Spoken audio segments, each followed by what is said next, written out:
Mancherial railway station లో వందే భారత్ రైలును కేంద్ర మంత్రి బండి సంజయ్, రాష్ట్ర కార్మిక శాఖ మంత్రి గడ్డం వివేక్ మరియు పెద్దపల్లి పార్లమెంట్ సభ్యులు గడ్డం వంశీకృష్ణ ప్రారంభించారు. ఈ సందర్భంగా బండి సంజయ్ మాట్లాడుతూ కేంద్ర ప్రభుత్వం రాష్ట్రంలో ఇప్పటికే 5 వందే భారత్ రైళ్లను ప్రారంభించిందని అన్నారు. రానున్న రోజుల్లో మరిన్ని ప్రారంభించి ప్రజలకు మెరుగైన రైలు ప్రయాణాలను కల్పించడానికి కేంద్ర ప్రభుత్వం సిద్ధంగా ఉందని ఆయన పేర్కొన్నారు. 26 కోట్లతో అమృత్ పథకం కింద మంచిర్యాల రైల్వే స్టేషన్ సుందరీకరణ కార్యక్రమం చేపడుతున్నామని వారన్నారు. భారతీయ రైల్వే శాఖలో వందే భారత్ అనేది ఒక చరిత్ర సృష్టించింది. దేశవ్యాప్తంగా demand railway Vande Bharat demand కంటే దేశవ్యాప్తంగా 150 వందే భారత్ ట్రైన్లను 2019 సంవత్సరంలో నరేంద్ర మోడీ యొక్క సంస్థతోని మనం ప్రారంభించడం జరిగింది. వాళ్ళ 16 బోగీలు ఉంటుంది. ఒక్క వందే భారత్ ట్రైన్లు తయారు చేయాలంటే 130 కోట్ల అవసరం ఉంటుంది.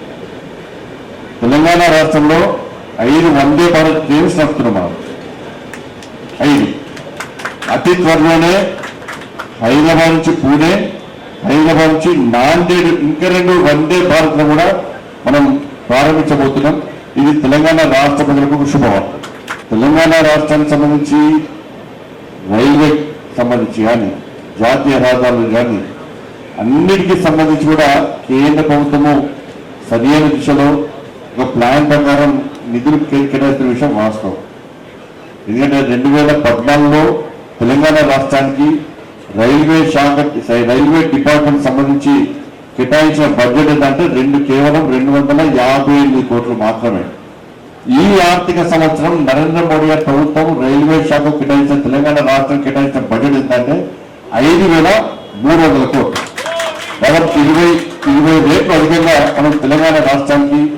కానీ రాష్ట్ర ప్రభుత్వం కూడా ప్రతిపాదన పంపడం, రాష్ట్ర ప్రభుత్వం కోరడం, నరేంద్ర మోడీ గారికి అధికారంలోకి వచ్చిన తర్వాత ఒక్కసారి అధికారం చేపట్టిన తర్వాత ఈ రాష్ట్రము ఆ రాష్ట్రము ఈ పార్టీ ఆ పార్టీ అనేది భేదత్వాలు ఉండనున్నాయి.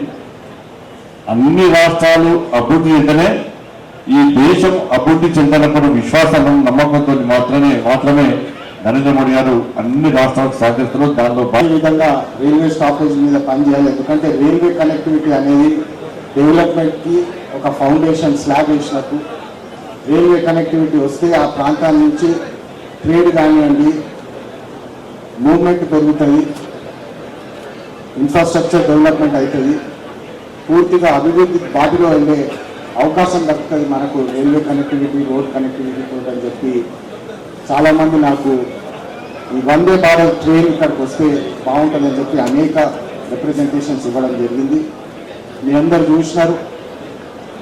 నాకు రైల్వే బడ్జెట్ మీద మాట్లాడడం అవకాశం వచ్చిన ఫస్ట్ స్పీచ్లోనే రామగుండము, మంచిర్యాల, పెద్దపల్లి డిస్ట్రిక్ట్, మంచిర్యాల డిస్ట్రిక్ట్లో 2 స్టాప్లు కావాలని చెప్పి అప్పుడు రైల్వే బడ్జెట్ మీద కూడా మాట్లాడడం జరిగింది. మీ అందరు తెలుసు, మన దగ్గర కోల్ మైన్స్ ఎక్కువ ఉంటాయి, కోల్ వర్కర్లు ఎక్కువ ఉంటారు.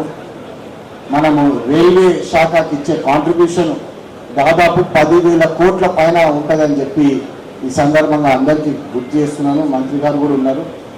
మా ప్రాంతం నుంచి సింగరేణి సంస్థ ఏదైతే ఉన్నదో freight point of view railway బడ్జెట్కి నేను కాంట్రిబ్యూట్ చేసేది 10,000 కోట్లు అని చెప్పి ఈ సందర్భంగా మీ అందరి ముందు గర్వంగా తెలియజేస్తున్నాను. దాని ప్రకారం దాని మేరకు మాకు తగిన స్టాప్లు కావాలా, ఇక్కడ ప్రాంతం డెవలప్మెంట్ కావాలంటే ఇక్కడ స్టాప్లు కావాలని చెప్పి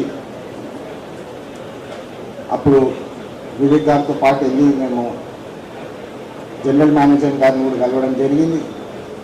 దాని తర్వాత ఢిల్లీలో సతీష్ గారిని, CEO గారిని కూడా కలవడం జరిగింది, రైల్వే CEO.